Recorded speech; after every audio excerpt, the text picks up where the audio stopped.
Olá, muito boa tarde, bom dia, boa noite, a depender do horário que estiver nos acompanhando aqui no nosso podcast Mesa de Debates de Tudo Um Pouco. André Bom Tempo com as suas, minhas, de todos nós, as notícias comentadas aqui, fazendo aquele balanço, né, da semana, pegando alguns assuntos mais interessantes, pertinentes. E claro, né, é um tema que não vai dar para passar em branco, vamos acabar tendo que estar tratando aqui no programa de hoje, até por conta em ponto, né, da polêmica que ele está causando aí de fato. Como vocês já viram por aí, né, isso já não é de hoje, toda essa gama de material, de informações aí envolvendo a questão do atentado, né, de uma tentativa de atentado contra não só a Sérgio Moro, mas também outros envolvidos aí, né, como o promotor Lincoln Gaquia, né, e também, inclusive, o nome de Geraldo Alckmin foi apontado aí como uma das possíveis vítimas de um atentado orquestrado pelo PCC. Bom, de qualquer forma, vamos primeiro ao fato em si, antes da gente preambular e antes da gente dar uma analisada no além, né? Segundo notícia, né, da época não, né, quando eu peguei propriamente a história, essa aqui no Metrópolis, né, a Polícia Federal deflagrou na manhã de quarta-feira, 22/3, a Operação Sequaz. O objetivo é desarticular uma organização criminosa que planejava sequestrar e matar servidores públicos e autoridades, incluindo o senador Sérgio Moro, do União Brasil. A ação ocorre em pelo menos 5 unidades da Federação: Rondônia, Paraná, Distrito Federal, Mato Grosso do Sul e São Paulo. De acordo com as investigações, os ataques poderiam ocorrer de forma simultânea e os principais investigados se encontravam nos estados de São Paulo e Paraná. Cerca de 120 policiais federais cumpriram 24 mandados de busca e apreensão, 7 mandados de prisão preventiva e 4 mandados de prisão temporária em Mato Grosso do Sul, Rondônia, São Paulo e Paraná. O nome da operação se refere ao ato de seguir, vigiar, acompanhar alguém, devido ao método utilizado pelos criminosos para fazer o levantamento de informações às possíveis vítimas. E aí é toda a leva, né, de assuntos que a gente acabou verificando, vendo, né, entre coisas aqui do noticiário geral, falando sobre essa questão que levantou bastante polêmica essa semana, e já vou entrar um pouco aí no mérito da polêmica. Só um pouco do que até agora se tem de forma mais robusta, né? Até porque como está um certo conflito, né, dentro da imprensa, até por conta da polêmica dessa semana com relação à notícia em si e a tentativa, seja por parte de algumas pessoas da própria esquerda ou mais aliadas ao Partido dos Trabalhadores, ou apoiadores do Lula em geral, né, do presidente Lula, que tentaram trabalhar com a hipótese de tudo ser uma traquinagem, uma montagem, uma armação por parte do senador Sérgio Moro, né, até na tentativa de incriminar o presidente Lula, e também aqueles, né, por parte aí dos bolsonaristas, da turma da direita e da extrema direita de uma forma geral, que já tem esse discurso falacioso e em várias questões, inclusive adoram uma teoria da conspiração, dizendo que basicamente o ataque, né, o possível ataque aí do PCC era basicamente uma articulação com o Partido dos Trabalhadores, com o governo Lula, já que na realidade paralela em que essas pessoas vivem, é praticamente tudo a mesma coisa e, consequentemente, estaria Lula se beneficiando na tentativa de querer executar o senador Sérgio Moro por conta aí de todo o histórico que nós já sabemos. É claro que não há provas de absolutamente nada.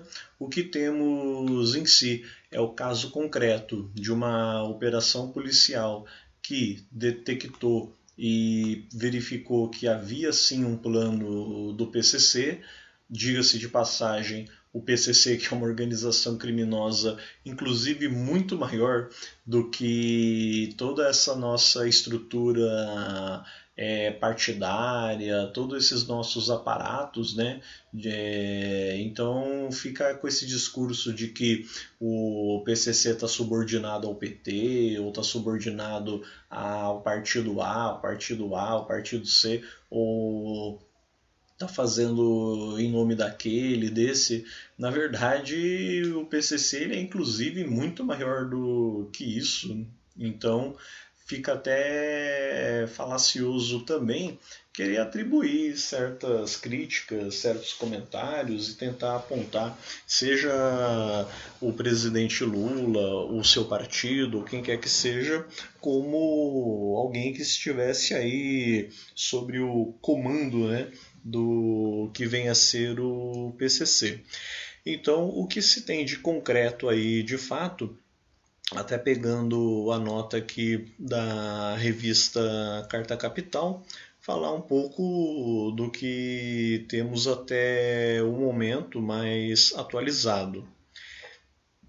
Entre os alvos da Operação Sequaz estão lideranças da maior facção do país, o primeiro comando da capital, cujas listas de crimes são extensas.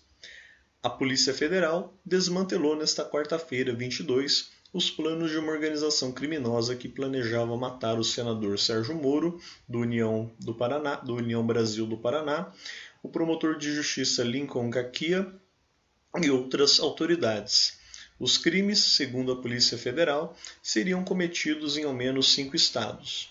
Entre os alvos da Operação Sequaz estão lideranças da maior facção do país, o primeiro comando da capital, cujas listas de crimes são extensas. Conhecido como Forjado, Patrick Wellington Salomão figura nas investigações como um dos líderes do PCC. Ele é alvo de apuração pelos crimes de organização criminosa, tráfico de drogas e associação para o tráfico.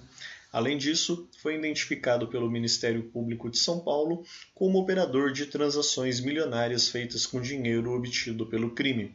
Deixou a prisão em fevereiro de 2022 e está foragido. Outro integrante da organização é Janeferson Aparecido Mariano Gomes, preso pela Polícia Federal na operação desta quarta. Ele responde a um processo no Tribunal de Justiça de São Paulo por furto e extorsão mediante sequestro, uma das estratégias montadas pela quadrilha para atingir as autoridades. No grupo ainda há, segundo as investigações, um homem apontado como elo entre o PCC e traficantes de drogas de países latinos-americanos. Trata-se de Walter Lima Nascimento, o Guinho, condenado a quase 2 décadas de prisão por tráfico de drogas. Considerado pela polícia um dos traficantes mais procurados de São Paulo, ele chegou a ser detido por diversas vezes, mas em 2019 obteve um habeas corpus e foi solto. Entre outros alvos da operação, a Polícia Federal ainda identificou Reginaldo Oliveira de Souza, conhecido como Rê, suspeito de ser o mandante de 2 ataques com tiros e lançamento de granadas a postos policiais em 2003. Outro criminoso alvo dos policiais é Sidney Rodrigo Aparecido Piovesan. entre outros tantos aí, né, com, com relação a reações, né, à Operação Sequaz. Após a revelação do atentado, Moro apresentou um projeto de lei para ampliar a proteção de autoridades que investigam o crime organizado.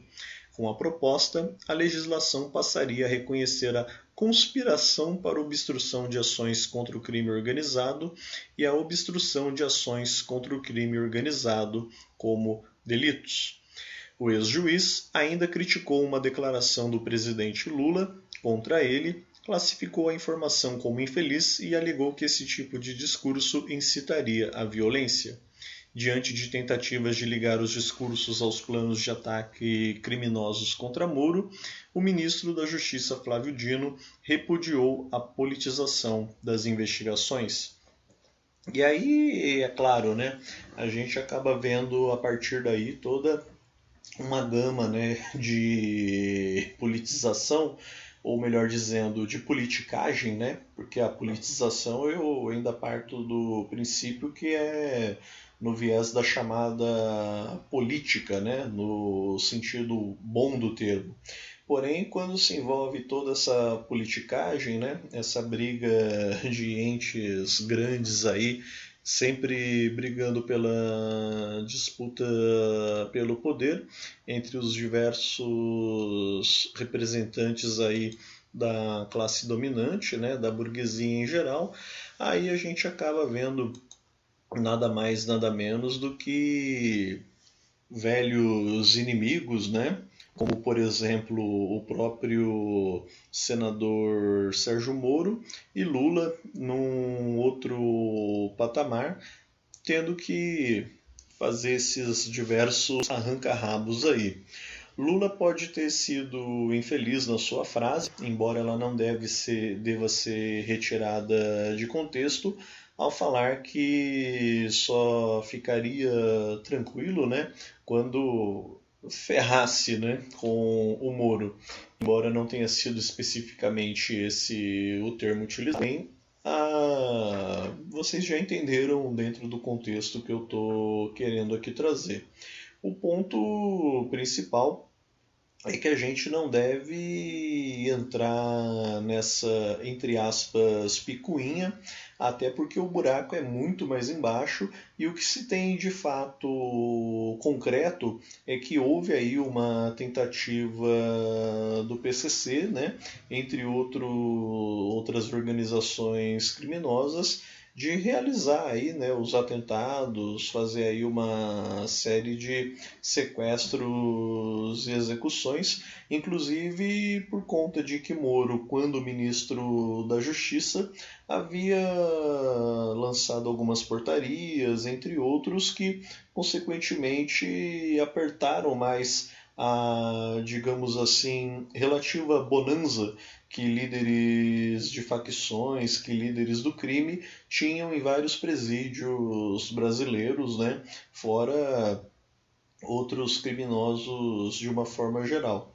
Claro que a partir daí levantou-se toda uma gama de suspeitas e aí fica essa história de por um lado o Moro, o bolsonarismo e parte da direita querendo alegar que Lula, PT e consequentemente PCC estão unidos em um só para promover uma espécie de ditadura do crime organizado no Brasil, executando figuras aí como o, entre aspas, né, o suposto herói do combate à corrupção, Sérgio Moro, que no nosso ver de herói não tem nada, e claro, por outro lado, o PT também falhando, seja Lula ao ter feito o pronunciamento que fez, talvez pudesse ter feito uma outra escolha de palavras,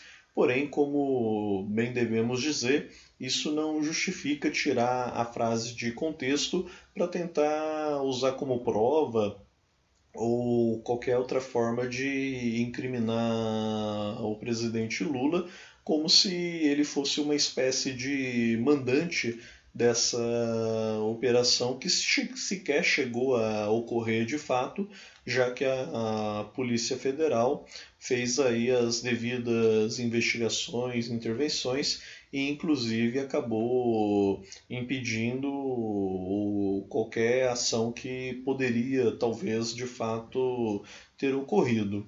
Mas, né, acho que esse é um ponto aí que a gente precisa deixar claro aqui.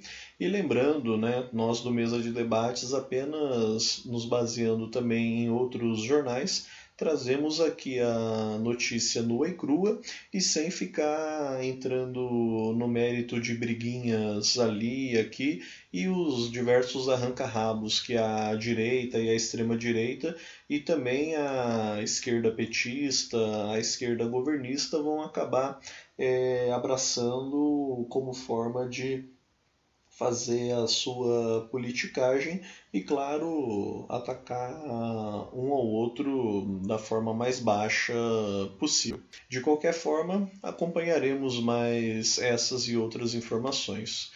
O que temos aí de fato de concreto, né, para falar aqui de outros assuntos também, Michele Bolsonaro agora entrando para o Partido Liberal, né? O partido aí que lançou Jair Bolsonaro candidato à reeleição para a presidência do Brasil.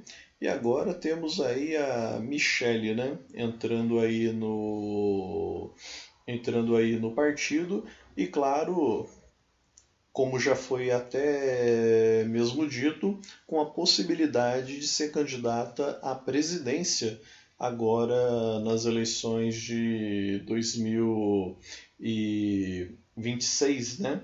Tivemos aí a eleição agora de 2022 com o atual presidente Lula sendo eleito e o Partido Liberal, ou pelo menos alguns membros, né, principalmente aí da diretoria, apostando que Michele pode ser alguma figura simbólica e bem representativa aí para o partido após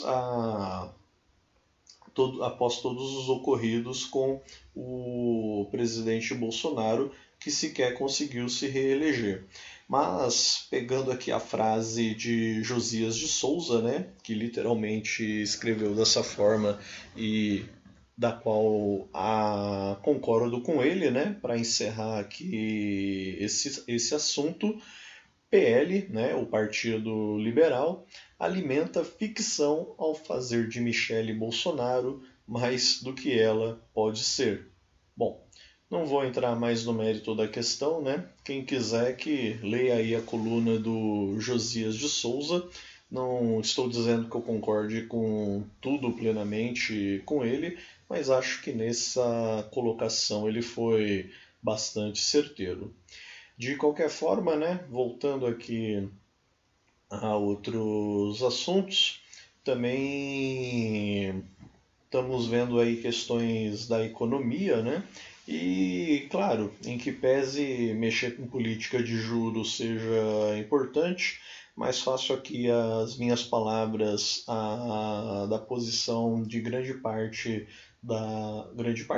de toda, né, a Conlutas, a Central Sindical Conlutas, assim como também o PSTU, entre outros partidos, outras organizações de esquerda, que colocam, né, a necessidade da população, entre outras coisas, e da esquerda de uma forma geral, exigir que o atual governo baixe de fato os juros, né, além de revogar as reformas trabalhistas e da Previdência, acabe com a autonomia do Banco Central, autonomia essa que nada mais é do que uma liberdade para a burguesia, para os grandes investidores, para os grandes capitalistas dominarem o Banco Central. Então, autonomia, né, para inglês ver, como se diz, e também faça aí uma auditoria, né, uma auditoria de fato que se abra os números, se abra a discussão para a população com relação à questão da dívida pública, né? Porque afinal de contas a gente só vê banqueiro enriquecendo, a gente só vê crises seguidas de crises e a gente só vê um país cada vez mais mergulhado em problemas e que entra partido, sai partido, seja a extrema-direita, a direita ou a esquerda conciliatória do PT e as seclas, que não discutem, não rebatem e sequer se predispõe a discutir a questão do pagamento da dívida pública, que nada mais é do que enriquecer os grandes banqueiros, enquanto a população, apesar de relativas melhoras, continuar na fila do osso, continuar passando por diversos problemas e dificuldades econômicas.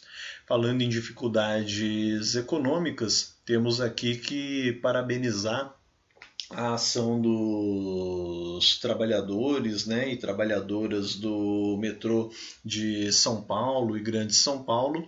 A greve continua, pois como foi dito e está sendo de fato divulgado, metrô enquanto empresa, né? Não o metrô os trabalhadores, mas o metrô enquanto a empresa, e o governo do estado, né? Na figura do atual governador Tarcísio de Freitas, não se posicionam sobre proposta do MP. Greve continua, assinado Sindicato dos Metroviários de São Paulo. E pegando aqui uma informação mais concreta, né? A categoria decidiu em assembleia na noite de quinta-feira que dará até às 23 horas para a metrô aceitar a proposta do MPT apresentada em reunião no Tribunal Regional do Trabalho hoje à tarde. O Ministério Público do Trabalho apresentou proposta de 2,5 mil por ano entre 2020 e 2022 de abono. Também não poderá haver desconto de dias parados nem punições. O metrô não ofereceu proposta na reunião, o metrô não ofereceu proposta na reunião. Caso a empresa aceite a proposta do Ministério Público do Trabalho, voltaremos ao trabalho. A juíza relatora da greve decidiu nesta noite que o mandado de segurança conseguido pelo metrô para impedir a catraca livre e determinar frota mínima não é instrumento jurídico adequado e por isso revogou a decisão que atendeu ao governador Tarcísio. Há, portanto, a possibilidade de catracas livres desde que o metrô autorize e cai a obrigatoriedade de frota mínima. São Paulo, 23 de março de 2023. Tá aí as informações essas que vocês podem também estar conferindo e vendo com muito mais detalhes na reportagem feita, né, pelo nosso colega Ulisses Neto, produzida aqui, né, na edição por mim e lançada aí, né, subida pelo Guilherme nas páginas e do qual nós estaremos aí divulgando de cabo a rabo para todos vocês terem a devida ciência e saberem um pouco mais, inclusive nas palavras dos próprios trabalhadores, das próprias trabalhadoras, dos agentes do metrô, como está a situação e o que podemos esperar da luta, evidentemente. Nossa solidariedade ao trabalho dos metroviários e, claro, a greve, né, enquanto importante instrumento de luta, enquanto importante instrumento de mobilização e para mostrar não só aos trabalhadores da própria categoria, mas à classe trabalhadora em geral, a todos os trabalhadores de todas as diversas categorias, né, operários, operárias em geral, a importância e como são de fato o centro, né, a força motriz da produção, consequentemente do sistema, e que se pararem, se adquirirem a tal consciência de classe como alguns tantos dizem, param o sistema e, consequentemente, o modelo entra em colapso. E é claro, objetivamos exatamente que esse modelo, né, entre em colapso para de fato termos uma nova perspectiva de vida. Agradeço a participação de todos, um beijo, um abraço, fiquem aí com um ótimo final de semana e tchau!